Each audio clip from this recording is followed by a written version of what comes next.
ವ್ಯಾಖ್ಯಾಮುದ್ರಾಂ ಕರಸರಸಿಜೈಃ ಪುಸ್ತಕಂ ಶಂಖಚಕ್ರೆ ಬಿಭ್ರದ್ಭಿನ್ನ ಸ್ಫಟಿಕರುಚಿರೆ ಪುಂಡರೀಕೆ ನಿಷುನ್ಮಃ ಅಮ್ಲಾನಶ್ರೀರಮೃತವಿಶದೇರಂಶಭಿಪ್ಲಾವಯನ್ಮಾವಿರ್ಭೂಯಾದನಗಮಹಿಮಾ ಮಾನಸೇ ವಾಗಧೀಶಃ. ನಮಸ್ತೆ ಪ್ರಾಣೇಶ ಪ್ರಣತ ವಿಭವಾಯಾಮನಿಮಗಾಹ ನಮಸ್ವಾಮಿನ್ ರಾಮಪ್ರಿಯತಮ ನಮನ್ ಗುರುಗುಣ ನಮಸ್ತುಭ್ಯಂ ಭೀಮ ಪ್ರಬಲತಮ ಕೃಷ್ಣೇಷ್ಟ ಭಗವನ್ ನಮ ಶ್ರೀಮನ್ಮಧ್ವ ಪ್ರದಿಶ ಸುದೃಶನ್ನೋ ಜಯ ಜಯ ಶ್ರೀ ಗುರುಭ್ಯೋ ನಮಃ. ನಾರಾಯಣಂ ಸುರಗುರುಂ ಜಗದೇಕನಾಥಂ ಭಕ್ತಪ್ರಿಯಂ ಸಕಲಲೋಕ ನಮಸ್ಕೃತಂಚ ತ್ರೈಗುಣ್ಯವರ್ಜಿತಮಜಂ ವಿಭುಮಾದ್ಯಮೀಶಂ ವಂದೇ ಭವಗ್ರಂ ಅಮರಾಸುರಸಿದ್ಧವಂದ್ಯಂ ನಾರಾಯಣಂ ನಮಸ್ಕೃತ್ಯ ನರಂ ಚೈವ ನರೋತ್ತಮಂ ದೇವೀಂ ಸರಸ್ವತೀಂ ವ್ಯಾಸಂ ತತೋ ಜಯಮುದೀರೇ. ವೇದವ್ಯಾಸುರ ಮಹಾಭಾರತದ ಚಿಂತಕರಿಗೆ ವಂದನೆಗಳು. ಶಾಂತಿ ಪರ್ವದ 107ನೆಯ ಪ್ರವಚನವಿದು. ಧರ್ಮರಾಜನಿಗೆ ಭೀಷ್ಮರು ರಾಜಧರ್ಮದ ಅನೇಕ ಆತನ ಪ್ರಶ್ನೆಗಳಿಗೆ ಉತ್ತರವನ್ನು ನೀಡುತ್ತಾ ಬಗೆಯಲ್ಲಿ ಮುಖ್ಯವಾಗಿ ರಾಜನು ತಾಪಸಿಗಳಿಗೆ ರಾಜ್ಯದ ಕೆಲವು ಸೊತ್ತುಗಳನ್ನು ಕೊಡಮಾಡಬೇಕು ಅಂತ ತಿಳಿಸಿಕೊಟ್ಟ. ಅವರಿಗೆ ಬೇಕಾದ ಬಟ್ಟೆಗಳನ್ನು, ಅವರಿಗೆ ಬೇಕಾಗಿರತಕ್ಕ ಪಾತ್ರೆಗಳನ್ನು, ಗಿಂಡಿ, ಹರಿವಾಣ, ತಟ್ಟೆ ಮುಂತಾದ್ದು, ಅವರಿಗೆ ಬೇಕಾಗಿರತಕ್ಕಂತಹ ಧಾನ್ಯ ವಿಶೇಷಗಳನ್ನೆಲ್ಲ ಕೊಡಬೇಕು ಅಂತ. ಯಾಕೆಂದ್ರೆ ಅವರು ಯಾವ ಕಾಲದಲ್ಲಿಯೂ ರಾಜನ ರಕ್ಷಣೆಯಲ್ಲಿ ತತ್ಪರರಿರ್ತಾರೆ ತಪಶಕ್ತಿಯಿಂದ. ಎಷ್ಟೋ ರಾಜರೆಲ್ಲ ಕಾಡಿಗೆ ಓಡಿ ಹೋದಾಗ ತಾಪಸ್ಸಿಗಳವರನ್ನು ಎತ್ತಿ ಹಿಡಿದದ್ದುಂಟು. ಹಾಗಾಗಿ ಭೀಷ್ಮ ಹೇಳುತ್ತಾನೆ, ಎಲ್ಲಿವರೆಗೆ ಅಂದ್ರೆ ತಾಪಸೇಶು ಚ ವಿಶ್ವಾಚ ಅಪಿ ಕುರುವಂತಿ ದಸ್ಯವಹ ಅಂತ. ಕಳ್ಳರು ಸಹ ಕಾಡಿನಲ್ಲಿ ತಪಸ್ವಿಗಳ ಮೇಲೆ ತುಂಬಾ ವಿಶ್ವಾಸವನ್ನು, ಒಡನಾಟವನ್ನು ಮಾಡಿರ್ತಾರೆ. ಇವತ್ತು ನಾವು ನೋಡಬಹುದಲ್ಲ, ನಕ್ಸಲೈಟ್ಸ್ಗಳಲ್ಲಿದ್ದಾಗ ಕಾಡಿನಲ್ಲಿನ ತಪಸ್ವಿಗಳಲ್ಲಿ ಕಳ್ಳರಿಗೂ ಸಹ ಯಾವುದೇ ರೀತಿಯಾದಂತಹ ಅವರ ಮೇಲೆ ಕೋಪತಾಪಗಳಿರುವುದಿಲ್ಲ. ಅವರ ವಿಶ್ವಾಸದಲ್ಲಿ ಇರ್ತಾರೆ, ಗುರುತಾರ್ಥದಲ್ಲಿ, ಪರಿಚಯದಲ್ಲಿ ಇರ್ತಾರೆ ಅಂತ. ಹಾಗಾಗಿ ರಾಜನಾದ ವಿಶ್ವಾಸಂ ರಾಜ ತಸ್ಮಿನ್ ಕುರ್ವೀತ ವಿಶ್ವಾಸಂ ರಾಜ ಕಸ್ಯಾಂಚಿದಾಪದಿ. ಎಂತಹ ಆಪತ್ತುಗಳಲ್ಲಿಯೂ ಕಾಡಿನಲ್ಲಿ ನೆಲೆಗೊಂಡ ವಾನಪ್ರಸ್ಥರಾಗಿ ಬಂದಿರುವ ತಪಸ್ವಿಗಳ ಬಗ್ಗೆ ರಾಜ ಬಹಳಷ್ಟು ವಿಶ್ವಾಸವನ್ನು ಪಡಿಲಿಕ್ಕೆ ಬರ್ತದೆ ಅಂತ. ಇದನ್ನ ರಾಜ್ಯದ ಮೇಲೆ ಒಂದೊಮ್ಮೆ ಯಾರಾದರೂ ಏನಾದರೂ ದರೋಡೆಯೋ ಅಥವಾ ಆಕ್ರಮಣವೋ ಮಾಡುವ ಸಂಭವನೀಯತೆ ಇದ್ದಾಗ ಆತ ಕಾಡಿನ ತಪಸ್ವಿಗಳಲ್ಲಿ ತನ್ನ ಬೊಕ್ಕಸದ ರಕ್ಷಣೆಯನ್ನು ಕೇಳಬಹುದು.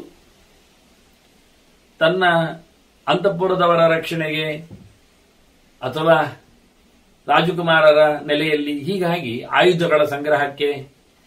ಅಂದ್ರೆ ಕಾಡು ದುರ್ಗವು ಒಂದುಂಟಲ್ಲ, ಸೇರಿದೆ ಅಲ್ಲ ಇವನದ್ದು, ಅಲ್ಲೇ ಇರಬಹುದಲ್ಲ ಅವರು. ಹೀಗಾಗಿ ವಿಚಿತ್ರವಾಗಿ ಭೀಷ್ಮ ಹೇಳುತ್ತಾನೆ, ಅವರಲ್ಲಿ ತಸ್ಮಿನ್ ನಿಧೀನ್ ಆದದೀತ ಪುನಃ ಪ್ರತ್ಯಾದದೀತ ಚ. ರಾಜ ಬೇಕಾದ ಆಪತ್ತು ಕಾಲದಲ್ಲಿ ಅವರಲ್ಲಿ ದುಡ್ಡನ್ನು ತಂದಿಡಬಹುದು. ಇಲ್ಲಿ ಮಂತ್ರಿಗಳನ್ನು ನಂಬಲಿಕ್ಕೆ ಆಗುವುದಿಲ್ಲ, ಪರರಾಷ್ಟ್ರದವರ ಆಕ್ರಮಣ ಇರ್ತದೆ. ಹಾಗಾಗಿ ಆಪತ್ಕಾಲದಲ್ಲಿ ಬೇಕು ಅಂದಾಗ ರಾಜ ಎಲ್ಲಿಡಬೇಕು ಸಂಪತ್ತು? ಆಶ್ರಮಗಳಲ್ಲಿ ಇಡಿ ಅಂತಾನೆ, ತಾಪಸ್ಸಿಗಳಲ್ಲಿ ಇಡಿ ಅಂತ. ಅವರೇನು ತಿನ್ನುವುದಿಲ್ಲ, ಅವರೇನು ಖಾಲಿ ಮಾಡುವುದಿಲ್ಲ, ಅಲ್ಲಿಂದ ಯಾರು ಕದ್ದೊಯ್ಯಲಿಕ್ಕೆ ಆಗುವುದಿಲ್ಲ. ಹೀಗಾಗಿ ಹೇಳುತ್ತಾನೆ, ನಿಧಿಗಳನ್ನೆಲ್ಲ ಅಲ್ಲಿಡ್ಲಿಕ್ಕೆ ಬರ್ತದೆ, ಆಪತ್ಕಾಲಕ್ಕೆ ಬೇಕಾದ ಸೊತ್ತುಗಳು ಮತ್ತೆ ಪಡಿಲಿಕ್ಕಾಗ್ತದೆ. ಅವರಿಗೆ ಬಿಡುವುದನ್ನು ಅವರಿಗೆ ಬಿಟ್ಟದ್ದಲ್ಲ, ರಾಜ ಮತ್ತೆ ಪಡಿತಾನೆ, ಪಡಿಬೇಕು. ಹೀಗಾಗಿ ಮತ್ತೆ ಇದಕ್ಕೋಸ್ಕರ ಪ್ರತಿ ಸರ್ತಿ ಸಹ ಇದು ಬ್ಯಾಂಕಿನಾಗಲ್ಲ, ಅವರು ಮತ್ತೆ ಹೋಗುದು, ತೆಗೆಯುವುದು, ತರುವುದು, ಇಡುವುದು ನಚಾಭ್ಯ ಭೀಷ್ಮಂ ಸೇವೆ ಅಂತ ಹೇಳ್ತಾನೆ ಭೀಷ್ಮ. ಯಾವಾಗಲೂ ಚಾಲ್ತಿಯಲ್ಲಿ ಮಾಡಿಕೊಳ್ಳಬೇಡ, ಅದನ್ನು ಅಭ್ಯಾಸ ಮಾಡಬೇಡ. ಯಾಕೆಂದ್ರೆ ಜನರಿಗೆ ಗೊತ್ತಾಗ್ತದೆ, ಯಾವತ್ತು ನೋಡಿದ್ದು ಇವರು ಆ ಬೆಟ್ಟದ ತುದಿಯಲ್ಲಿ ಇದ್ದಾರೆ, ರಾಜ ಈ ಕಾಡಿನ ಕೋಡಿನಲ್ಲಿ ಬರ್ತಾರೆ ಅಂತ. ಹಾಗಾಗಿ ನಮ್ಮ ದೇಶದ ಎಷ್ಟೋ ದೊಡ್ಡ ನಾಯಕರು ಹಾಗೆ ಮಾಡಿದ್ದುಂಟು ಬಿಡಿ. ಇಲ್ಲಿ ಅಂತೂ ಭೀಷ್ಮ ಬಹಳ ಚೆನ್ನಾಗಿ ಈ ಪಾಠವನ್ನು ಮಾಡಿದ. ಅದಕ್ಕಾಗಿ ಬಹಳಷ್ಟು ಬಾರಿ ಹೋಗಬೇಡ, ಜನರಿಗೆ ಗೊತ್ತಾಗತ್ತೆ. ಹೋಗುವಾಗ, ಬರುವಾಗ, ತರುವಾಗ ಬಡಿಬಹುದು ಮತ್ತೆ ದರೋಡೆಕೋರರು. ಆದ್ರಿಂದ ಚಾಭ್ಯ ಭೀಷ್ಣಂ ಸೇವೇತ ಭೃಷಂವಾ ಪ್ರತಿಪೂಜೆಯತ್. ಅವರನ್ನು ಗಮ್ಮತ್ತು ಮರ್ಯಾದೆ ಮಾಡೋದು, ಅರಮನೆಗೆ ಕರೆತರುವುದು, ಅವರಿಗೆ ಬೇಕಾದಂತಹ ವೈಭವಗಳನ್ನು ಛತ್ರಚಾಮರೋಪಚಾರಗಳನ್ನೆಲ್ಲ ಇಟ್ಟು ಬಿಡುವುದು, ಹಾಗೆಲ್ಲ ಮಾಡ್ಲಿಕ್ಕೆ ಹೋಗಬೇಡ. ಅವರನ್ನು ಪಬ್ಲಿಕ್ ಆಗಿ ಇಂಟ್ರೊಡ್ಯೂಸ್ ಮಾಡಬೇಡ, ದೊಡ್ಡ ಮಟ್ಟಿನಲ್ಲಿ ಸನ್ಮಾನ ಎಲ್ಲ ಮಾಡಬೇಡ. ಗೌರವ ಇರಲಿ, ಅದಲ್ಲಿಯೇ ತೋರಿಸಿಕೊಟ್ರೆ ಯಾಕೆ ಮಾಡ್ತಾರೆ, ಯಾಕೆ ಹೋಗ್ತಾನೆ ರಾಜ ಅಂತ ಜನರು ಬೆನ್ನು ಹಿಡಿತಾರೆ. ಹೀಗಾಗಿ ಗೊತ್ತಿಲ್ಲ ಅಂದ್ರೆ ಆಶ್ರಮಗಳ ಮೇಲೆ ರಾಜನಿಗೆ ಪ್ರೀತಿ ವಿಶ್ವಾಸ ಇದೆ. ಅವರ ವಿಶೇಷವಾದ ಶ್ರೀರಕ್ಷೆ, ಅವರ ವಿಶೇಷವಾದಂತಹ ಕಾಳಜಿ, ರಾಜ ಎಲ್ಲ ಪ್ರಜೆಗಳು ನೋಡಿಕೊಳ್ಳುವ ಅವರನ್ನು ನೋಡಿಕೊಂಡಿದ್ದಾನೆ ಅಂತ ಅರ್ಥ ಆಗಿರ್ಬೇಕಷ್ಟೇ. ಹೀಗೆ ಬಹಳ ಸುಂದರವಾಗಿ ತಪಸ್ವಿಗಳ ಜೊತೆಯಲ್ಲಿ ರಾಜನೇ ಇರಬೇಕಾದಂತಹ ಒಡನಾಟಗಳನ್ನು, ಈಗಾಗಲೇ ಒಂದಿಷ್ಟು ಜನರು ಹೇಗಿರಬೇಕು ಅಂತ, ಯಾರ್ಯಾರನ್ನು ಯಾವ ರೀತಿಯಿಂದ ಪ್ರೀತಿಸಬೇಕು ಎನ್ನುವುದರ ಬಗ್ಗೆ ಧರ್ಮರಾಜ ಕೇಳಿಕೊಂಡದ್ದಕ್ಕೆ ಪೂರಾ ಗುಣವಂತರು ಸಿಗುವುದಿಲ್ಲ. ಇದ್ದವರಲ್ಲಿ ಹೆಚ್ಚಿನ ಪ್ರೀತಿ ವಿಶ್ವಾಸಕ್ಕೆ ನೋಡಬೇಕು. ಮತ್ತೆ ರಾಜ ಎಲ್ಲರನ್ನೂ ಪ್ರೀತಿಸುವಂತಿಲ್ಲ, ಪ್ರೀತಿಸುವಂತ ನಾಟಕ ಮಾಡದಿರುವಂತಿಲ್ಲ. ಆದ್ರೆ ತಪಸ್ವಿಗಳಲ್ಲಿ ಹಾಗಲ್ಲ, ನಾಟಕ ಏನಲ್ಲ, ಸಹಜವಾಗಿ ಅವರಲ್ಲಿನ ವಿಶ್ವಾಸ ಮಾಡುವುದರಲ್ಲಿ ರಾಜನಿಗೆ ಉಪದ್ರವ ಇಲ್ಲ. ಮತ್ತು ರಾಜ ತಪಸ್ವಿಗಳಿಗೆ ಮಾಡಿಕೊಟ್ಟ ಹಾಗೆ ಅನುಕೂಲ ತನ್ನ ಊರಿನವರಿಗೂ ಮಾಡಬೇಕು, ಬೇಕಾದ ಹಾಗೆ ಬೇರೆ ಊರಿನವುಗಳಲ್ಲಿಯೂ ಆಗಿರಬೇಕು. ಕೆಲವೊಮ್ಮೆ ಅಕ್ಕಪಕ್ಕದ ಸಾಮಂತರ ಇವನಿಗೆ ಕೈಗಾರಿಕೆಗಳಾದ ಅರಸರಿದ್ರು, ಅವರಿಗೆ ಆಪತ್ತುಗಳು ಬಂದಾಗ ತನ್ನ ರಾಜ್ಯದಿಂದಲೇ ಸಹಾಯ ಆಗಬೇಕು.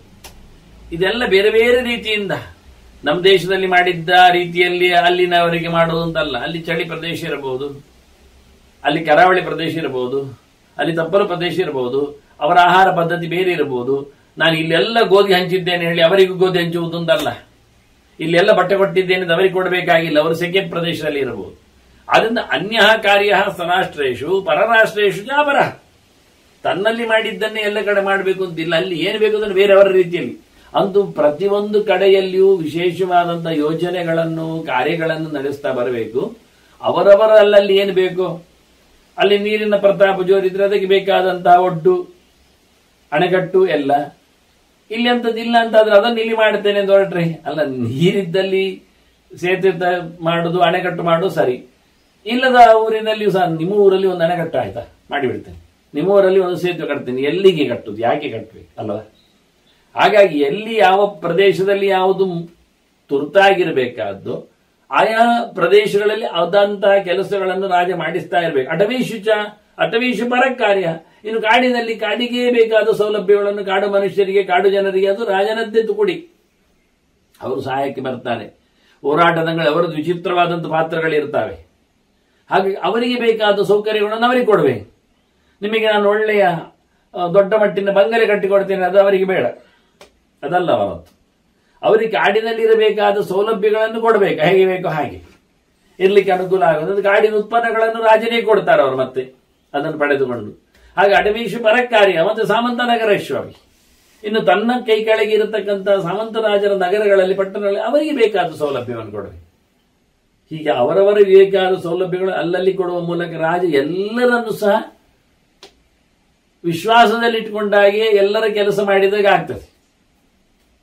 ಅದರಲ್ಲಿ ವಿಶೇಷವಾಗಿ ಕಾಡಿನ ಜನರಾಗಲಿ ಅಥವಾ ಬೇರೆ ರೀತಿಯ ಪರ ಊರಿನ, ಪರ ರಾಷ್ಟ್ರದ, ತನ್ನ ಅಂಕೆಗೆ ಒಳಪಡದ ಜನರೇ ಬೇಕಾಗಿರಲಿ. ಈಗ ನಾವು ನಮ್ಮ ದೇಶ ಇಡೀ ಪ್ರಪಂಚವೇ ತತ್ತರಿಸಿತ್ತು ಕೊರೋನಾದಲ್ಲಿ. ಆಗ ನಮ್ಮ ದೇಶವು ತನಗೆ ಮಾತ್ರ ಅಲ್ಲದೆ ಅಕ್ಕಪಕ್ಕದ ರಾಷ್ಟ್ರ ಮಾತ್ರ ಅಲ್ಲದೆ ಇಡೀ ವಿಶ್ವದಲ್ಲಿ ಅನೇಕ ಕಡೆಯಲ್ಲಿ ಅದಕ್ಕೆ ಬೇಕಾದ ಮದ್ದನ್ನು ಕಳಿಸಿಕೊಟ್ಟಿತು. ಹೀಗೆ ಇದನ್ನು ಉಲ್ಲೇಖ ಮಾಡಿದ್ರು ಪರರಾಷ್ಟ್ರ ಅಂತ. ಬೇರೆಯವರು ಸುಪರತೆಯಲ್ಲಿ ಇರತಕ್ಕ ದೇಶಗಳಿಗೂ ಬೇಕಾದಾಗ ಒಂದೊಮ್ಮೆ ಬರವೋ ಅಥವಾ ನೆರೆಯೋ ಅದು ಯಾವುದೋ ರೀತಿಯಾದ ಜ್ವರವೋ ಎಲ್ಲ ಬಡಿದಾಗ ಸಹಾಯ ಮಾಡುವ ಕೆಲಸದಂತೆ ಅಲ್ಲಲ್ಲಿನ ಕೆಲಸವನ್ನು ಮಾಡ್ತಾ ಬರಬೇಕು. ಇದನ್ನು ಬಹಳ ಚಂದವಾಗಿ ಹೇಳ್ತಾ, ತೇಷು ಸತ್ಕಾರಮಾನಾಭ್ಯಾಂ ಸಂವಿಭಾಗಾಂಶಕಾರಯೇತ್. ಅರಸೊತ್ತಿಗೆ ಬೊಕ್ಕಸದ ಸಂದಾಯಗಳಲ್ಲಿ ಅವರಿಗೂ ಸಮರ್ಪಣೆ ಆಗ್ಲಿಕ್ಕುಂಟು, ಕೊಡ್ಲಿಕ್ಕೆ ಬರ್ತದೆ. ಅವರನ್ನು ಗೌರವಿಸಬೇಕು. ಯಾರನ್ನೆಲ್ಲ? ಪರರಾಷ್ಟ್ರ ಅಟವೀಸ್ತೇಷು ಯಥಾ ಸ್ವವಿಷಯೇ ತಥಾ. ತನ್ನ ಊರಿನ ಭೃತ್ಯರಿಗೆ ತಾನು ಯಾವ ರೀತಿಯಿಂದ ನೋಡಿಕೊಳ್ಳುತ್ತಾನೋ, ಗಮನಿಸ್ತಾನೋ, ಸಂಪತ್ತು ಹಂಚುತ್ತಾನೋ, ಸ್ಥಾನಮಾನಗಳನ್ನು ಕಲ್ಪಿಸ್ತಾನೋ ಹಾಗೆಯೇ ಕಾಡಿನಲ್ಲಿರುವವರಲ್ಲಿಯೂ ಅಥವಾ ಪರರಾಷ್ಟ್ರದಲ್ಲಿರುವವರಿಗೂ, ಕೆಲಸ ಮಾಡಿದವರಿಗೆ, ಕೆಲಸ ಆಗುವವರಿಗೆ, ಕೆಲಸ ಇರುವವರಿಗೆ ಬಹಳ ಚೆನ್ನಾಗಿ ರಾಜ ಗೌರವವನ್ನು ಕೊಡಬೇಕು.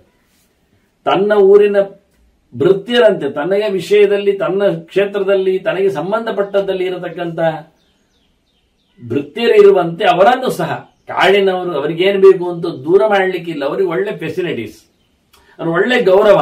ನೋಡಿ ರಾಮಚಂದ್ರ ನೋಡಿ, ಗುಹ ಎಷ್ಟು ಚೆನ್ನಾಗಿ ರಾಮನನ್ನು ಪ್ರೀತಿಸಿದ. ಗುಹ ಹಿಂದಿನಿಂದಲೂ ಗೊತ್ತಿದ್ದವ, ಅವ ನಾವಿಕ, ದೋಣಿ ವ್ಯವಸ್ಥೆ ಮಾಡಬಹುದು ತುಂಬಾ. ಅವನು ಅವರೆಲ್ಲರ ಬೇಟೆಗಾರ ಒಡೆಯನೂ ಇದ್ದಾನಲ್ಲಿ ಕಾಡಿನಲ್ಲಿ. ದಶರಥನಿಂದಲೂ ಗೊತ್ತವನಿಗೆ. ಹಾಗಾಗಿ ರಾಮ ಬಂದಾಗ ಎಷ್ಟೆಂತ ಪ್ರೀತಿಯಿಂದ ರಾಮನನ್ನು ದಡ ಹಾಯಿಸಿದ. ಇಲ್ಲೇ ಇದ್ದು ಬಿಡು ಅಂತ ಹೇಳಿದ ಮೊದಲಿಗೆ. ಅರಮನೆ ಬೇಡ ಆಯ್ತಲ್ಲ, ಇಲ್ಲಿ ಬಾ, ಇಲ್ಲಿ ರಾಜನಾಗುಂತ. ಇಲ್ಲಯ್ಯ ಅಂದ ರಾಮ. ಅದೇ ರಾಮನನ್ನು ಹುಡುಕಿಕೊಂಡು ಬಂದಾಗ ಭರತನಿಗೆ ಕೇಳುತ್ತಾನೆ, ಹೇಗೆ ನಮ್ಮ ಸಹಾಯ ನಿನಗೆ ಇರುವುದಿಲ್ಲ ಅಂದ್ರೆ ಅವ್ರಿಗೆ ಸಹಾಯ ಬೇಕು, ದಶರಥ ಇದ್ದಾಗಲೂ ಬೇಕು. ದುರ್ಯೋಧನ ಹೇಗೆ ಕಾಡು ಜನರ, ಪರ್ವತ ಜನರ ಸಹಾಯದಲ್ಲಿ ಹೋರಾಟವನ್ನು ಮಾಡಿದ್ದ ಪಾಂಡವರ ಮೇಲೆ, ಅವಾಗ ಆಡಳಿತ ನೋಡ್ತಿದ್ದಲ್ಲ. ಹಾಗಾಗಿ ಅವರನ್ನೆಲ್ಲ ಇಟ್ಟುಕೊಂಡು ಬಿಟ್ಟಿದ್ದಾನೆ ದುಡ್ಡಿಗೆ. ಅದರಂತೆ ಇವರೆಲ್ಲ ಗುಹ ಅವರ ಪಡೆ ಬೇಕಾದಾಗ ದಶರಥನಿಗೆ ಶತ್ರು ಸಂಹಾರ ಮಾಡಲಿಕ್ಕಿದ್ರೆ, ವೈರಿಬಲ ಹುಡುಗಿಸಿದ್ರೆ ಬರ್ತಿದ್ದು ಬರುವವರು, ಶ್ರೀರಕ್ಷೆಯಲ್ಲೇ ಬೆಳೆದವರು. ಆದ್ರಿಂದ ರಾಮನ ಬಗ್ಗೆ ಎಷ್ಟು ಅವನಿಗೆ ಪ್ರೀತಿ. ಈಗ ಭರತ ಬಂದಾಗ ರಾಮನನ್ನು ಹುಡುಕ್ಲಿಕ್ಕೆ ಬಂದದ್ದು ಭರತ, ಅದವನಿಗೆ ಗೊತ್ತಿಲ್ಲ. ಸೈನ್ಯ ನೋಡಿದ, ಅಯೋಧ್ಯೆಯ ಧ್ವಜ ನೋಡಿದ, ಭರತನನ್ನು ಮಾತಾಡಿಸ್ತಾನೆ. ಬಂದ ಬಳಿಕ ಆಧಾರ ಮಾಡಿದ ನಂತರ ಹೇಳುತ್ತಾನೆ, ಇವನು ಈಗ ಭರತ ರಾಜ. ಅವನು ಕೇಳಿಕೊಂಡ ಹಾಗೆ ರಾಮ ಹೋದ ನಂತರ ರಾಮನ ಬಾಯಿಯಿಂದ ರಾಜನೇ ಬಂದಿದ್ದಾನೆ, ರಾಜ ಪತಾಕೆ ಕಂಡಿದೆ, ರಥ ಬಂದಿದೆ. ಮೆಲ್ಲ ಕೇಳುತ್ತಾನೆ, ಏನು ಏನಾದರೂ ಮನಸ್ಸಿನಲ್ಲಿ ರಾಮನನ್ನು ಓಡಿಸುವ ಯೋಚನೆ ಉಂಟಾ, ತಪ್ಪು ಕಲ್ಪನೆ ಉಂಟಾ? ಹಾಗಿದ್ರೆ ಗುಹನ ಯಾವುದೇ ರೀತಿಯಾದ ಸಹಾಯ ಇಲ್ಲ ಅಂತ ಬಾಯಿ ಬಿಟ್ಟು ಹೇಳಿಬಿಡ್ತಾನೆ. ಇಲ್ಲ ಮಹಾರಾಯ ಅಂತ ಭರತ ಬೊಬ್ಬೆ ಹೊಡಿತಾನೆ. ನನ್ನನ್ನು ಮತ್ತೆ ಪುನಃ ಇದೇ ರೀತಿಯಾಗಿ ತಪ್ಪು ಯೋಚನೆ ಮಾಡ್ತೇನೆ, ನಾನು ಅಂತಹ ಭರತ ಅಲ್ಲ, ನಾನು ರಾಮನ ತಮ್ಮ ಹೇಳಿಕೊಳ್ಳುತ್ತಾನೆ. ಹೀಗೆ ಬಹಳ ಚಂದವಾಗಿ ಇಲ್ಲಿ ಹೇಳ್ತಾರೆ, ಪರರಾಷ್ಟ್ರ ಅಟವೀಸ್ತೇಶು ಯಥಾಸ್ವ ವಿಷಯ ತತ. ತನ್ನ ಊರಿನವರಲ್ಲಿ ಇರತಕ್ಕಂತಹ ಮೆಂದಿಗಳಿಗೆ ಯಾವ ರೀತಿಯಾದ ಗೌರವ, ಸ್ಥಾನಮಾನ, ಉಪಚಾರಗಳೆಲ್ಲ ಮಾಡುತ್ತಾನೋ ಹಾಗೆ ಕಾಡಿನಲ್ಲಿರುವವರು, ದೇಶಕ್ಕೆ ಸಂಬಂಧಪಟ್ಟವರು, ಸಹಾಯಕರಿದ್ದಾರೆ ಹೇಳಿ ಅವರನ್ನು ಬಹಳ ಚೆನ್ನಾಗಿ ನೋಡಿಕೊಳ್ಳಬೇಕು. ಅವರಿಗೆ ಮನ್ನಣೆ ಮಾಡಿದ್ರೇನು, ಬಿಟ್ರೇನು, ಅವರಿಗೆ ಊಟ ಹಾಕಿದ್ರೇನು, ಪಾಯಸ ಇಟ್ರೇನು ಅಂತ ಹೇಳಿ ಅವರು ಅಲ್ಲಿ ದಿನ ಪಾಯಸ ಏನು ತಿನ್ನುವರಲ್ಲ, ಅವರಿಗೆ ಯಾಕೆ ಅಂತ ಕೇಳಬೇಡಿ. ಆದ್ರೆ ರಾಜತನದಿಂದ ಆಗುವ ಮರ್ಯಾದೆ ಅದು ಒಂದೇ ಬಗೆ ಇರಬೇಕು ಅಂತ ಹೀಗೆ ಬಹಳ ಚಂದವಾಗಿ ಎಲ್ಲರ ಲಕ್ಷಣಗಳ ಬಗ್ಗೆ ಹೇಳ್ತಾ ಭೀಷ್ಮ. ಹಾಗೆ ಧರ್ಮರಾಜ್ ಕೇಳ್ತಾನೆ, ಅಲ್ಲ ಊರನ್ನು ನೋಡಿಕೊಳ್ಳುವುದು ಹೇಗೆ ಹೇಳಿ? ಹಿಂದೆಲ್ಲ ರಾಜನ ಮನೆ ಹೇಗಿರಬೇಕು ಹೇಳುವಾಗ ದುರ್ಗಗಳ ಬಗ್ಗೆ ಮಾತಾಡಿದ. ರಾಷ್ಟ್ರ ಗುಪ್ತಿಂಚಮೇ ರಾಜನ್ ರಾಷ್ಟ್ರಸ್ಯೈವಚ ಸಂಗ್ರಹಂ. ರಾಜ್ಯ ಬೆಳಿಬೇಕು, ದೇಶವನ್ನು ರಕ್ಷಣೆ ಮಾಡಬೇಕು, ಅದರ ಬಗ್ಗೆ ನನಗೆ ವಿಸ್ತಾರವಾದ ಚಿಂತನೆಯನ್ನು ಕೊಡಬೇಕು. ಪ್ರಬ್ರೂಹಿ ಭರತರ್ಷವ, ನನಗೆ ಅರ್ಥ ಆಗುವಂತೆ ದೇಶವನ್ನು ಯಾವ ರೀತಿಯಲ್ಲಿ ನಾನು ನೋಡಿಕೊಳ್ಳಿಕ್ಕಿರುತ್ತೆ ಅಂತ ಹೇಳಿದೆ. ಇದು ಬಹಳ ಚಂದವಾದ ಪ್ರಶ್ನೆ. ಇದು ಒಂದು ದೃಷ್ಟಿಯಿಂದ ದೇಶದ ರಕ್ಷಣೆಗೆ ಮಾಡಿರತಕ್ಕಂಥ ಬಹುದೊಡ್ಡ ಕೊಡುಗೆ ಭೀಷ್ಮರದ್ದು. ಯಾವ ನೆಲೆಯಲ್ಲಿ ಮ್ಯಾನೇಜ್ಮೆಂಟ್ ಅಥವಾ ರಾಜ್ಯ ಆಡಳಿತೆಯ ಕ್ರಮ ಇದನ್ನು ಹೇಗೆ ಮಾಡಲಿಕ್ಕೆ ಉಂಟು ಅಂತ ಹೇಳುವಂತಹ ಕ್ರಮ ಇದು. ಒಂದು ದೃಷ್ಟಿಯಿಂದ ಅಡ್ಮಿನಿಸ್ಟ್ರೇಷನ್, ಶುದ್ಧವಾದ ಅಡ್ಮಿನಿಸ್ಟ್ರೇಷನ್ ಬಗ್ಗೆ ಇಲ್ಲಿ ಮಾತುಂಟು. ಹೇಗೆ ಮಾಡಲಿಕ್ಕೆ ಉಂಟು, ದೇಶವನ್ನು ಹೇಗೆ ನೋಡಿಕೊಳ್ಳುವುದು ಅಂತ ಧರ್ಮರಾಜನ ಪ್ರಶ್ನೆಗೆ ಬಹಳ ಚಂದವಾದಂತಹ ತುಂಬಾ ಅಂಕಿಅಂಶಯುತವಾದಂತಹ ಮಾತುಗಳನ್ನು ಭೀಷ್ಮರು ಹೇಳುತ್ತಾರೆ. ಮೊದಲಿಗೆ ಗ್ರಾಮಸ್ಯ ಅಧಿಪತಿ ಕಾರ್ಯ ಅಂತ, ಒಂದು ಊರಿಗೆ ಒಬ್ಬ ಒಡೆಯನನ್ನು ಮಾಡು. ನೋಡಿ ಸರ್, ಇದು ಪಂಚಾಯಿತಿಕತೆಯಿಂದ ಶುರು ಮಾಡುತ್ತಾನೆ ನೋಡಿ ಇವರಲ್ಲಿ. ಊರಿಗೊಬ್ಬ ಹಿರಿಯ ನೋಡಿಕೊಳ್ಳುವವ. ಗ್ರಾಮಸ್ಯ ಅಧಿಪತಿ ಕಾರ್ಯ, ಮೊದಲಿಗೆ ಊರಿನ ವಿಶ್ವಾಸ ಪಡೆದು ಆ ಊರಿನವರು ಒಬ್ಬನನ್ನು ಸೆಲೆಕ್ಟ್ ಮಾಡಬೇಕು, ಒಬ್ಬನನ್ನು ಒಪ್ಪಿಕೊಳ್ಳಬೇಕು. ಅವನು ಮುಖಂಡ, ಅವ ಲೀಡರ್, ಅವ ಆಡಳಿತ ಮಾಡುವವ, ಊರನ್ನು ಕೇಳುವವ, ಊರಿನ ಏನು ಹೆಚ್ಚು ಕಡಿಮೆ ಇದೆ, ಜನರಿಗೆ ಏನಾಗಬೇಕೆಲ್ಲ ಅಹವಾಲುಗಳನ್ನು ಕೇಳುವವ ಅವ. ಊರಿಗೊಬ್ಬ ಅದನ್ನ ಆನಂತರ ಏನ್ ಮಾಡ್ಬೇಕು ಹೇಳಿ, ದಶಗ್ರಾಮಪತಿಸ್ತತ. ಇಂಥದ್ದು 10 ಊರಿಗೆ 10 ಜನ ಆದ್ರಲ್ಲ, 10 ಊರಿಗೊಬ್ಬರನ್ನು ಸೆಲೆಕ್ಟ್ ಮಾಡ್ಬೇಕು. ಮತ್ತೆ ಇವನ್ ಅಂಡರಲ್ಲಿ 10 ಊರು ಬರ್ತದೆ. ಈಗ ಅವನು ನೋಡಿಕೊಳ್ಬೇಕದ. ಅಷ್ಟು ಪ್ರತಿಯೊಂದು ಊರಿನ ಯಾರು ಆಡಳಿತೆಯವರಿದ್ದಾರೆ ಅವರು ಅವರಿಗೆ ಬೇಕಾಗಿರತಕ್ಕ ವ್ಯವಸ್ಥೆಗಳ ಬಗ್ಗೆ ಇವನಲ್ಲಿ ಹೇಳಿಕೊಳ್ಳಿಕ್ಕೆ ಮತ್ತೆ ಇವ 10 ಊರು ನೋಡಿಕೊಳ್ಳುವವ. ಈ 10 ಊರಿಗಿಂತ ಮತ್ತೇನಾಗಿ ದ್ವಿಗುಣಾಯಾಹ 20 ಊರಿನಾಗೆ ಒಬ್ಬ ಮಾಡಬೇಕು.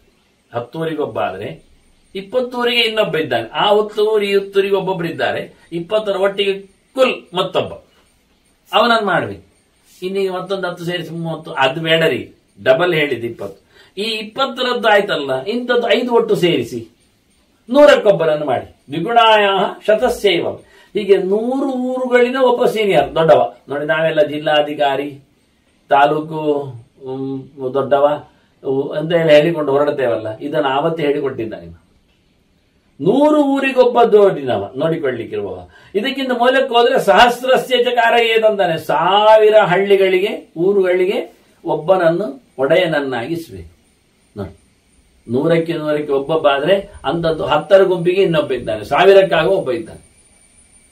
ಇದಿಷ್ಟು ಮೊದಲಿಗೆ ಆಡಳಿತೆಯ ಬಗ್ಗೆ ಬಹಳ ಚಂದವಾದ ಮಾತನ್ನು ಹೇಳಿದ. ಗ್ರಾಮದೊಡೆಯ, 10 ಊರಿನ ಒಡೆಯ, 20 ಊರಿನ ಒಡೆಯ, 100ರ ಒಡೆಯ, 1000ದ ಒಡೆಯ, ಸಾಕು. 5ರ ಬಗ್ಗೆ ಮಾಡಿಕೊಡಿ. ಇನ್ನು ಗ್ರಾಮೇಯಾನ್ ಗ್ರಾಮ ದೋಷಾಂಶ ಗ್ರಾಮಿಕ ಪ್ರತಿಭಾವಯೇತ್. ಆ ಗ್ರಾಮದ ಒಡೆಯ ಯಾರಿದ್ದಾನೆ ಅವನು ಆ ಊರಿನಲ್ಲಿ ಆಗತಕ್ಕಂತಹ ಏರುಪೇರುಗಳನ್ನು, ದೋಷಗಳನ್ನು, ತಪ್ಪು ಒಪ್ಪುಗಳನ್ನು, ಜನರನ್ನು ಬಹಳ ಚೆನ್ನಾಗಿ ಕೇಳಬೇಕು, ನೋಡಬೇಕು, ಮಾತಾಡಿಸಬೇಕು. ಅವನಷ್ಟೇ ಕೆಲಸ. ಊರಿನವನಿಗೆ ಊರಿನ ಕತೆ ಕೇಳೋದು. ಊರಿನ ದೊಡ್ಡ ಮುಖಂಡ, ಗುರಿಕಾರ.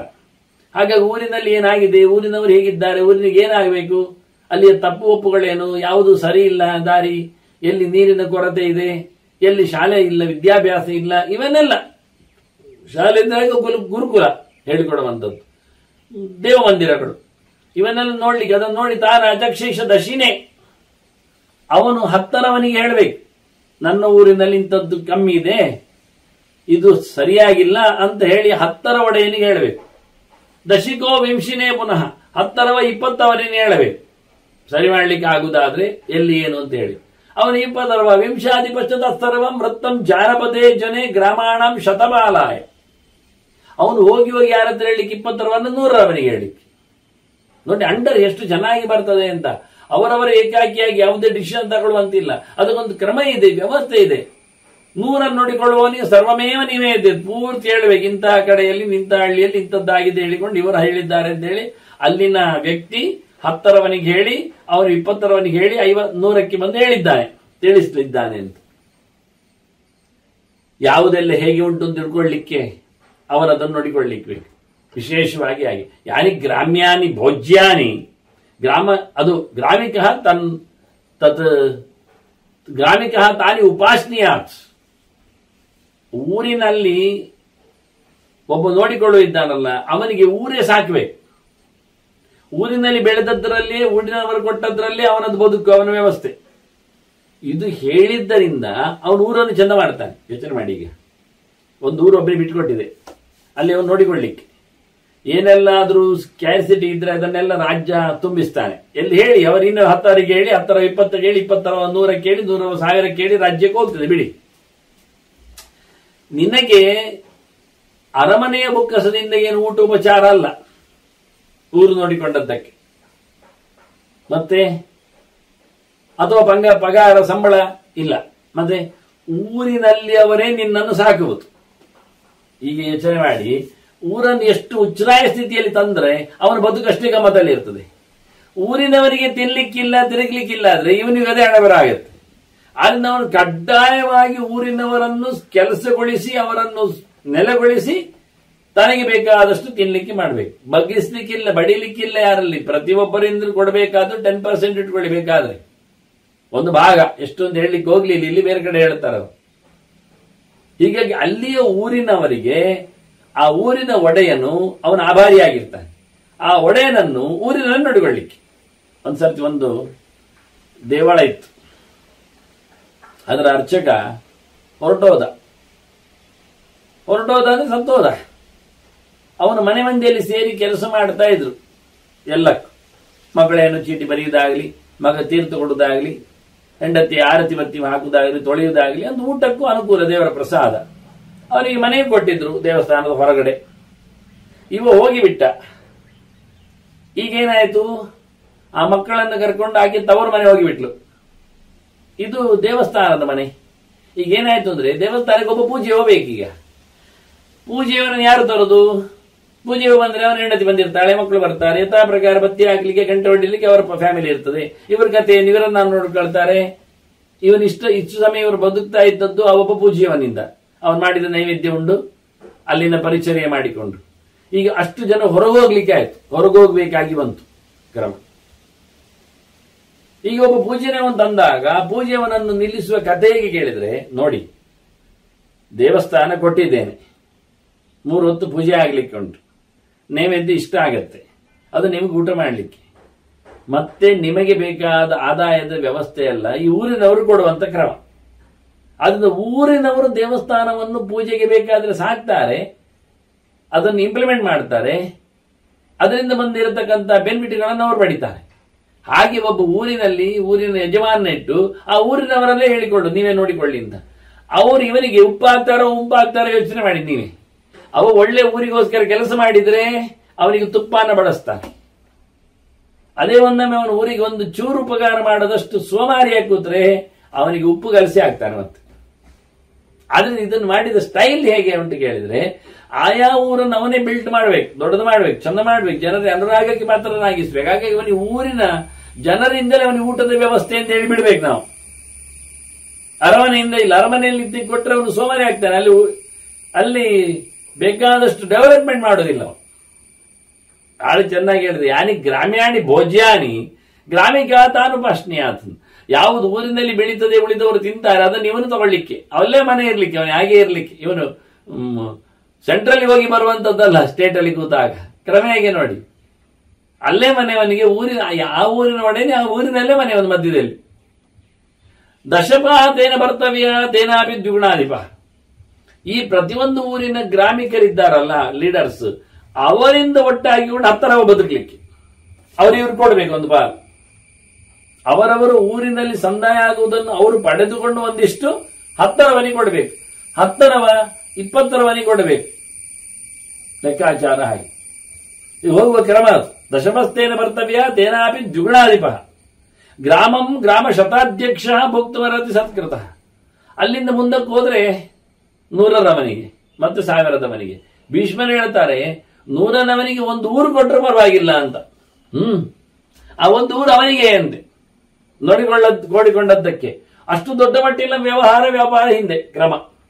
ಒಂದೊಂದು ಊರು ಕೊಡುವಷ್ಟೇ ದೊಡ್ಡ ಮಟ್ಟಿನ ಊರಿನ ಗುರಿಕಾರರಿಗೆ. ಹಾಗಾಗಿ ಕೆಲವೊಮ್ಮೆ ಊರಿನ ಗುರಿಕಾರ ಕೊನೆಗೆ ಆ ಊರನ್ನೇ ನುಂಗಿದ್ದುಂಟು. ಉಳಿದವರ ಬರ್ಲಿಕ್ಕೆ ಬಿಡದಿದ್ದು ತನ್ನದೇ ಅಂತೇಳಿ ಅದಾಗಬಾರದು ಹೇಳಿಕೋಸ್ಕರ ಭೀಷ್ಮ ಹೇಳ್ತಾರೆ ಬಹಳ ಚೆನ್ನಾಗಿ, ತತ್ರ ಕೆನೇಕ ಬಾಯತ್ತಂ ರಾಜ್ಞ ಭವತಿ ಭಾರತ. ಹೀಗೆ 100 ಜನರ 10 ಗುಂಪುಗಳಿಂದ 1000ಕ್ಕೆ ಬಂದಾಗೆಲ್ಲ ಅದನ್ನೆಲ್ಲ ರಾಜನಿಗೆ ಹೋಗಿ ಸೇರ್ತದೆ. ಇಲ್ಲಿ ನಿಮಗೆ ಸೇರಿದ್ದು ನಿಮ್ಗೆ ಅರ್ಥ ಆಯ್ತಲ್ಲ. 10ರಿಂದ 20ಕ್ಕೆ ಬಂದದ್ದು, 1ರಿಂದ 10ಕ್ಕೆ ಬಂದದ್ದು, ಹಾಗೆ 20ರಿಂದ 50ಕ್ಕೆ, 20ರಿಂದ 100ಕ್ಕೆ, 100ರಿಂದ 1000ಕ್ಕೆ ರಾಜನಿಗೆ. ಎಲ್ಲ ರಾಜನಿಗೆ ಸಿಗತಕ್ಕ ಸೊತ್ತು ಸವಲತ್ತುಗಳಿದು ಹೋಗುವಂಥದ್ದು. ಶಾಖಾನಗರ ವರ್ಗಸ್ತು ಸಹಸ್ರಪತಿ ಉತ್ತಮ. ಈ 1000 ಹಳ್ಳಿಗೆ ಒಬ್ಬ ದೊಡ್ಡವ ಇದ್ದಾನಲ್ಲ, ಅವನಿಗೆ ಒಂದು ದೊಡ್ಡ ಪಟ್ಟಣ ಕೊಟ್ಟರು ಪರವಾಗಿಲ್ಲ, ಒಂದು ಬ್ರಾಂಚ್ ಅವನ ಹೆಸರಿನಲ್ಲಿ, ಅವನ ಯೋಗಕ್ಷೇಮಕ್ಕಾಗಿ ಹಾಗೆ ಉಂಟು ಅಂತಾರೆ. ಮತ್ತೆ ಅಲ್ಲಿ ಆಗತಕ್ಕಂಥ ಎಲ್ಲ ಗ್ರಾಮದ ಕೆಲಸ, ಊರಿನ ಕೆಲಸ, ಊರಿನ ವ್ಯಕ್ತಿಯ ಕೆಲಸ, ಇದನ್ನು ಬಹಳ ಚೆನ್ನಾಗಿ ನೋಡ್ತಾ ಇರಬೇಕು. ತೇಷಾಂ ಯತ್ ಗ್ರಾಮಕೃತ್ಯಂ ಸ್ಯಾದ್ ಗ್ರಾಮಿಕೃತ್ಯಂ ಚ ತೇಷ್ಯತ್ ಧರ್ಮಜ್ಞ ಸಚಿವ ಕಶ್ಚಿತ್ ತತ್ ಪಶ್ಯೇತ್ ಅತಂತ್ರಿತ. ಊರಿನಲ್ಲಿ ಏನಾಗ್ತಾ ಇದೆ, ಏನಾಗಬೇಕಾಗಿದೆ, ಪ್ರಜೆಗಳು ಹೇಗಿದ್ದಾರೆ ಆ ಊರಿನಲ್ಲಿ, ಒಂದು ಗ್ರಾಮದಲ್ಲಿ ಅದಕ್ಕೊಬ್ಬ ಲೀಡರ್ ಕೊಟ್ಟಿದ್ದಾರೆ. ಆದ್ರೆ ಅದು ಬಿಟ್ಟು ಆ ಗ್ರಾಮದಲ್ಲಿ ಆಗತಕ್ಕ ಆಗು ಹೋಗುಗಳನ್ನೇ ರಾಜನ ಸಚಿವ ನೋಡ್ತಾ ಇರಬೇಕು. ಗ್ರಾಮಕ್ಕೆ ಮಾಡಬೇಕಾದ್ದು ಏನು, ಪ್ರಜೆಗಳಿಗೆ ಗ್ರಾಮದಲ್ಲಿ ಇರುವವರಿಗೆ ಮಾಡಬೇಕಾದ್ದೇನು ಅಂತ ಚೆನ್ನಾಗಿ ತಿಳಿದು ಧರ್ಮವನ್ನು ತಿಳಿದವ ರಾಜನ ಹತ್ತಿರದಲ್ಲಿ ಸಲಹೆಗಾರನಾಗಿದ್ದಾನೆ, ಒಟ್ಟಿಗೆ ಇರ್ತಾನೆ ಅಂತವನು ಬಹಳ ಚೆನ್ನಾಗಿ ಇದನ್ನೆಲ್ಲ ನೋಡಬೇಕು. ನೋಡುವುದು ಹೇಗೆ, ಸುಮ್ಮನೆ ಕಣ್ಣಲ್ಲಿ ಅಲ್ಲ, ಅವರ ತಪ್ಪು ಎಲ್ಲಿದೆ, ಯಾಕೆ ತಪ್ಪಾಗಿದೆ, ತಪ್ಪಾಗದಂತೆ ಹೇಗೆ ಇರಬೇಕು ಅಂತ ಹೇಳಿ ಒಂದು ಸೋಮಾರಿತನ ಇಲ್ಲದೆ ಬಹಳ ಸ್ಪಷ್ಟವಾಗಿ ತುಂಬಾ ನೇರವಾಗಿ ಅವರ ವ್ಯವಹಾರವನ್ನು ಗುರುತಿಸಿ. ಹೀಗೆ ಒಬ್ಬ ಗುರುತಿಸ್ಲಿಕ್ಕೆ ಒಬ್ಬೇ ಇದ್ದಾರೆ ಅಧಿಕೃತವಾಗಿ ಪ್ರತಿಯೊಂದು ಕಡೆಯಲ್ಲಿ. ನಗರೇ ನಗರೇ ವಾಸ್ಯಾದ್ ಏಕಃ ಸರ್ವಾರ್ಥ ಚಿಂತಕ, ಅಥವಾ ಒಂದೊಂದು ದೊಡ್ಡ ದೊಡ್ಡ ಪಟ್ಟಣಕ್ಕೆ ಒಬ್ಬನನ್ನು ಹಾಕಿ ಅವನು ನೋಡಿಕೊಳ್ಳಿಕ್ಕೆ, ಎಲ್ಲ ಇಲ್ಲದಂತೆ ನೋಡ್ಲಿಕ್ಕೆ, ದೊಡ್ಡ ಮನ್ನಣೆ ಅವನಿಗೆ. ಉಚ್ಚಯಿಸ್ತಾನೆ ಘೋರ ರೂಪ ನಕ್ಷತ್ರ ಗ್ರಹ. ನಭೋಮಂಡಲದಲ್ಲಿ ಕಂಡಾಪಟ್ಟ ನಕ್ಷತ್ರಗಳಿರ್ತಾರೆ. ಆ ನಕ್ಷತ್ರಗಳಲ್ಲಿ ಗ್ರಹಗಳು ಯಾವುದೊಂದು ಗುರುತಿಸಲಿಕ್ಕೆ ಬರ್ತದೆ, ಕೆಲವೊಮ್ಮೆ ದೊಡ್ಡ ಮಟ್ಟಿನಲ್ಲಿ ಇರ್ತಾರೆ. ಹಾಗೆ ಸಣ್ಣ ಸಣ್ಣ ಮಿಣುಕು ನಕ್ಷತ್ರಗಳಲ್ಲಿ ಮಿಣುಕದೆ ಕಣ್ಣೆವೆಚ್ಚಿ ನೋಡಿಕೊಳ್ಳುವಂತೆ ದೊಡ್ಡ ದೊಡ್ಡ ಗ್ರಹಗಳ ಉಂಡೆ ಕಾಣುವುದಿಲ್ವ? ಹಾಗೆ ಇವ ಬಹಳ ಎತ್ತರದಲ್ಲಿ ಉಚ್ಚ ಸ್ಥಾನದಲ್ಲಿ ಕೂತವ, ಸುಮಾರು ಊರುಗಳನ್ನು ನೋಡ್ಲಿಕ್ಕಿರುವವ. ಹೇಳುವಾಗ ಹೇಳ್ತಾರೆ ಉಚ್ಚ ಸ್ಥಾನೇ ಘೋರ ರೂಪ ಅಂತ. ಅದು ಅಘೋರ ರೂಪ ಆಗುವುದು, ಘೋರ ರೂಪ ಆಗುವುದು. ಅವನು ಶಿವನ ಪ್ರಾಬಲ್ಯಕ್ಕೆ ಒಳಗಾಗಿದ್ದಾನೆ, ದಂಡಧರನಂತೆ. ಅದು ಸರ್ತಿ ಅದನ್ನು ಘೋರನೇ ಅವನು. ನಕ್ಷತ್ರಗಳ ಮಧ್ಯೆಯಲ್ಲಿ ಗ್ರಹ ಘೋರವೂ ಕಾಣುತ್ತದೆ, ಕೆಲವೊಮ್ಮೆ ಜೋರಾದ ಬೆಳಕಲ್ಲಿ ಇರ್ತದೆ. ನಕ್ಷತ್ರಗಳದ್ದು ಭಯಂಕರ ವಿಚಿತ್ರವಾದ ವಿಪರೀತವಾದ ಅನೇಕ ಛಾಯೆಗಳ ಬಣ್ಣಗಳ ಬೆಳಕಾದ್ರೆ ಗ್ರಹಗಳದ್ದಾಗಲ್ಲ. ಕೆಂಪಾದ್ರೆ ಕೆಂಪೆ, ಮತ್ತೆ ಕೆಲವೆಡೆ ಬಿಳಿ ಆದ್ರೆ ಬಿಳಿಯೇ, ಇವು ಹಾಗಲ್ಲ. ಹಾಗಾಗಿ ಬಹಳ ಚಂದವಾಗಿ ಎತ್ತರ ಸ್ಥಾನದಲ್ಲಿ ಕುಳಿತಿದ್ದೆ ಅಂತ ಇವನಿಗೆ ಒಂದು ಬೇಕಾದ್ರೆ ನಗರದಲ್ಲಿ, ಇಲ್ಲಾದ್ರೆ 100,000 ಮಾಡಿ ಅಂತ ಇದ್ದವ ದೊಡ್ಡವನಿರ್ಬೇಕವನು. ಭವೇಸತಾನ್ ಪರಿಕ್ರಾಮೇತ್ ಸರ್ವಾನೇವ ಸ್ವಯಂ ಸದಾ. ಅವನು ಊರುಪುರವನ್ನು ತಿರುಗ್ತಾ ಇರಬೇಕು. ತನ್ನ ಅಂಕಿಯಲ್ಲಿ ಸುಮರ್ದಿಯಲ್ಲಿ ಬಂದಿರತಕ್ಕ ಜಾಗಗಳಿಗೆ ಆಯ್ತು ಒಮ್ಮೆಲೆ ಅಂತ ಹೇಳಿ ಬಿಡುವುದಲ್ಲ. ಅವನು ತಿರುಗಬೇಕು, ನೋಡ್ಬೇಕು, ಏನ್ ತಪ್ಪಾಗಿದೆ, ಏನು ಒಪ್ಪಾಗಿದೆ, ಏನ್ ನಡೆಸಬೇಕು, ಏನ್ ನಡೆಸಬಾರದು, ಯಾರು ಮಾಡ್ತಾ ಇದ್ದಾರೆ ಕೆಲಸ ಎಲ್ಲ ನೋಡ್ಬೇಕಾದ್ದವನು. ಅದು ನೋಡುವಾಗ ಸಾಫ್ಟ್ ಆಗಿ ಮೆಲ್ಲಾಗಿ ಅಲ್ಲ, ಜೋರು ತೀಕ್ಷ್ಣವಾಗಿಂದ ಅರ್ಥ. ತಪ್ಪು ಮಾಡಿದವರು ಕೂಡಲೇ ಅಲ್ಲಿ ಹೇಳಿಕೊಡ್ಲಿಕ್ಕಿರುವ ಹಾಗೆ ತಾನೇ ಸ್ವಯಂ ಹೋಗಿ ಜಾಗವನ್ನು ನೋಡ್ಲಿಕ್ಕೆ. ಪ್ರತಿ ಹಳ್ಳಿಯಲ್ಲಿ ಒಬ್ಬ ಅಥವಾ ಊರಿನಲ್ಲಿ ಒಬ್ಬ ಅಧಿಕಾರಿ ಇದ್ರೆ ಅವನಿಗೆ ಅಷ್ಟವರ ಊರಿನ ಸರಹದ್ದುಗಳು ಗೊತ್ತಿರ್ತಾವೆ. ಹೋಗಿ ಖುದ್ದಾಗಿ ನೋಡಿ ತಪ್ಪಾಗದಂತಿರುವಂತೆ ಮಾಡಲಿಕ್ಕೆ ವ್ಯವಸ್ಥೆ ಮಾಡಬೇಕು. ತೇಷಾ ಮೃತ್ಯುಂ ಪರಿಣಯೇತ್ ಕಶ್ಚಿತ್ ರಾಷ್ಟ್ರೇಶು ತಚ್ಚರಹ. ಈ ಅಧಿಕಾರಿಗಳಿದ್ದಾರಲ್ಲ, ಇವರನ್ನು ನೋಡ್ಲಿಕ್ಕೆ ಒಬ್ಬ ಸ್ಪೈ, ಗೂಢಚಾರ. ರಾಜ ಏನ್ ಮಾಡಬೇಕು ಅಂದ್ರೆ ಇವರ ಬೆನ್ನ ಹಿಂದೆ ಜನ ಬಿಡ್ಬೇಕು. ಅವ್ರಿಗೆ ಗೊತ್ತಿಲ್ಲ ಅದು ಬಿಟ್ಟರು. ಅವರು ಕೆಲಸ ಮಾಡ್ತಾರ ಇಲ್ಲವೋ, ಸೋಮಾರಿತನದಲ್ಲಿ ಇದ್ದಾರೋ, ಸಂಪತ್ಪೂರ ಇಟ್ಕೊಂಡು ತಿರುಗಿದಾರೋ ಅರ್ಥ ಮಾಡಿಕೊಳ್ಳಿಕ್ಕೋಸ್ಕರ ಅವರ ಬೆನ್ನ ಹಿಂದೆ ಗೂಢಚಾರನನ್ನು ರಾಜ ಇಡ್ಲಿಕ್ಕೆ ಉಂಟು. ಅವ ಎಲ್ಲರನ್ನು ಸಹ ಪರೀಕ್ಷಿಸಬೇಕು, ಚೆನ್ನಾಗಿ ನೋಡ್ಬೇಕು, ಅರ್ಥ ಮಾಡಿಕೊಳ್ಬೇಕು, ಯತ್ನ ಮಾಡ್ತಾ ಇದ್ದಾರೆ. ಅವನು ಎಲ್ಲ ರಾಷ್ಟ್ರಗಳಲ್ಲಿ ಪರ ರಾಷ್ಟ್ರಗಳಿಗೂ ಸಂಚಾರ ಮಾಡ್ಲಿಕ್ಕೆ ಉಂಟವ. ಯಾಕೆಂದ್ರೆ ಇವರು ಸ್ವಲ್ಪ ರಾಜನ ಮನ್ನಣೆಗೆ ಪಾತ್ರರಾದ್ರಿಂದ ಬೇಗನೆ ರಾಜನ ಸೊತ್ತುಗಳನ್ನು ಹೊರಗಿನಿಂದ ಎದುರಿಸಲಿಕ್ಕೆ ಸಮರ್ಥರಿರ್ತಾರೆ. ಇವರೇ ಕೆಲವೊಮ್ಮೆ ಲೂಟಿ ಮಾಡುವವರಿದ್ದಾರೆ ಪ್ರಜೆಗಳನ್ನು, ಅರಸನಿಗೆ ಗೊತ್ತಿರುವುದಿಲ್ಲ. ಇಲ್ಲಿ ಇವರೇ ಲೂಟಿ ಮಾಡ್ತಾ ಇದ್ದಾರೆ.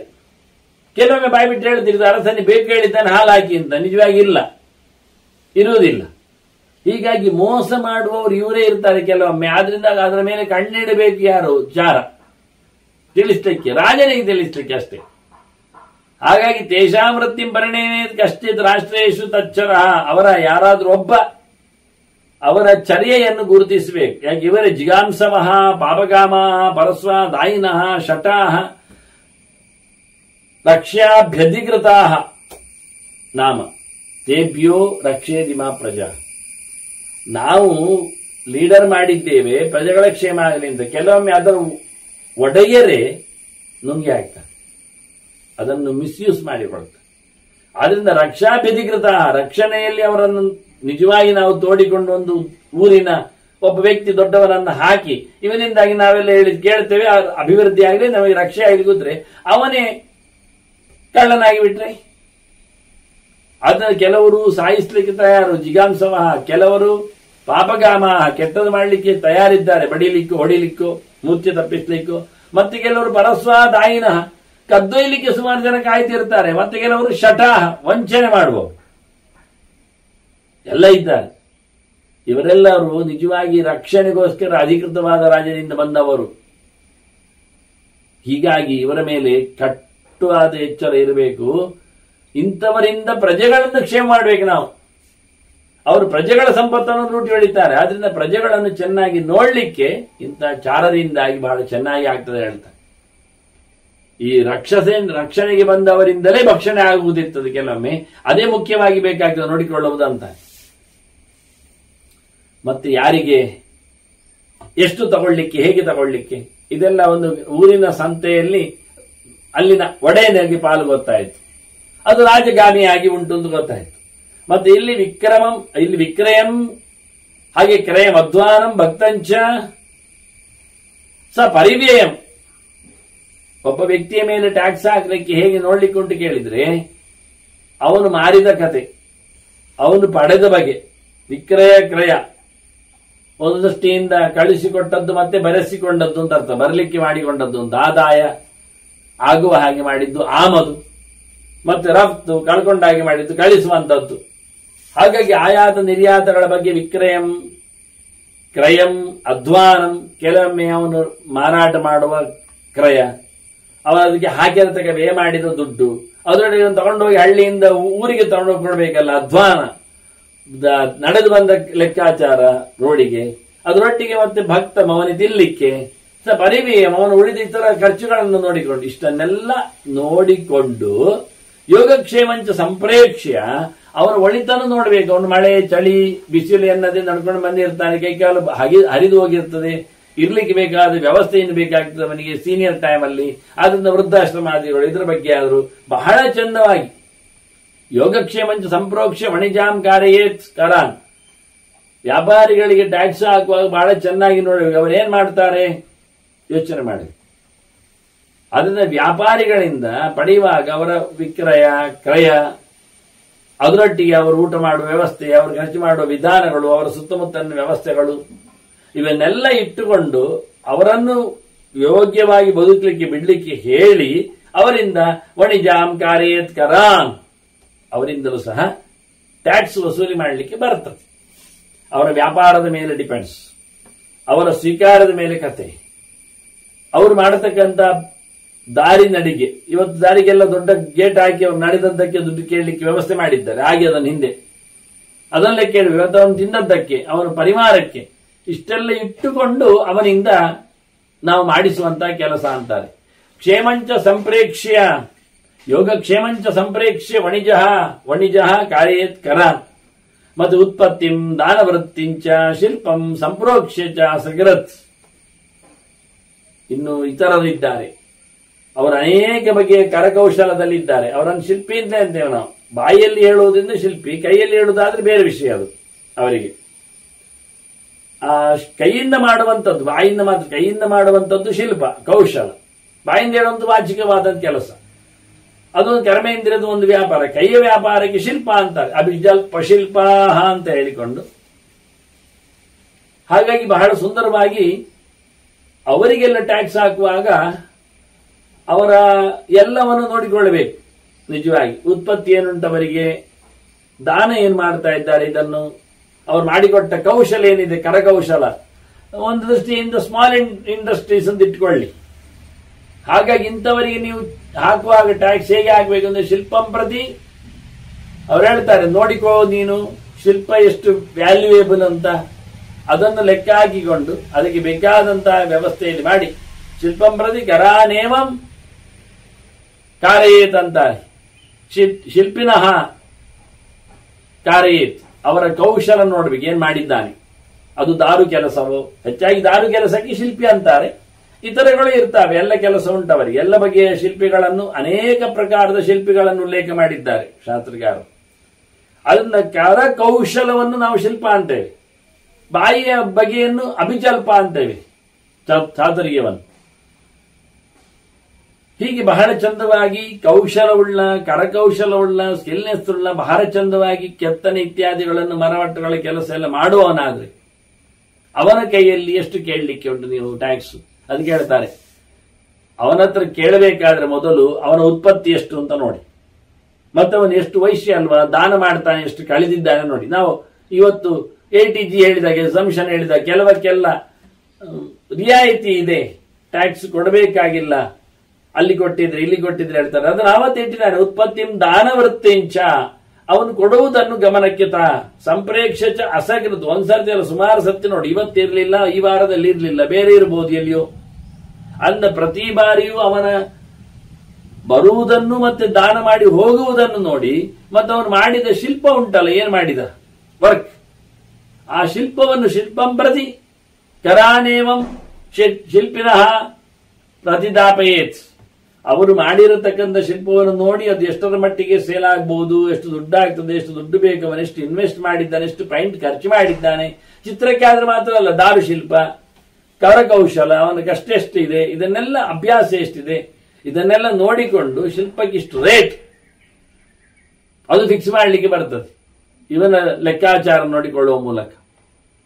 ಮತ್ತೆ ಇದೆಂತಾಯ್ತು ಮಾರಾಯರೆ, ನಿಮ್ದು ವ್ಯಾಪಾರಿಗಳಿಗೆ ಒಂದು ಲೆಕ್ಕ ಹೇಳ್ತೀರಿ, ಹಾಲಿಗೊಂದು ಲೆಕ್ಕ ಹೇಳ್ತೀರಿ, ಟ್ಯಾಕ್ಸ್ ಎಲ್ಲಿ ಎಲ್ಲಿ ಹೇಗೆ ಹೇಗೂ ಹೇಳ್ತೀರಿ. ಮತ್ತೆ ಇವರು ಕೊಲೆಗಾರರಲ್ವಾ ರಾಜರಾಗಿ ಲೆಕ್ಕ ಹೇಳಿದ್ರೆ, ಅಥವಾ ಪೂರ್ವ ರಾಜರಾಗಲು ಸಮ ಉಂಟ?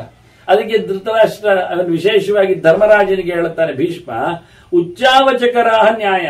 ಮುಂದೆ ಧೃತರಾಷ್ಟ್ರ ದುರ್ಯೋಧನ ಮಾತು ಬರುತ್ತೆ, ಅದು ಚಿಂತನೆ ಅಂತ ತರ್ತಾರೆ ಭೀಷ್ಮ ಸಂವಾದದಲ್ಲಿ. ಇಲ್ಲಿ ಹೇಳುತ್ತಾನೆ ಟ್ಯಾಕ್ಸ್ ಒಂದೇ ಲೆಕ್ಕ ಎಲ್ಲಿ ಇಲ್ಲ. ಅವನ ಯೋಗ ಕರ್ಮಸು ಕೌಶಲ ಮೇಳಿದಾಗ ಅವನ ಸ್ಕಿಲ್ನೆಸ್ ನೋಡ್ತೇವೆ, ಅದಕ್ಕೆ ಮಾರ್ಕ್ ಇರ್ತದೆ. ಅವನ ವರ್ಕ್ಸ್ ಅವರ್ಸ್ ನೋಡ್ತೇವೆ ಕೆಲವೊಮ್ಮೆ, ಅದಕ್ಕೆ ಬೇರೆ ಮಾರ್ಕ್ ಇರ್ತದೆ, ವ್ಯಾಲ್ಯೂ ಇರ್ತದೆ.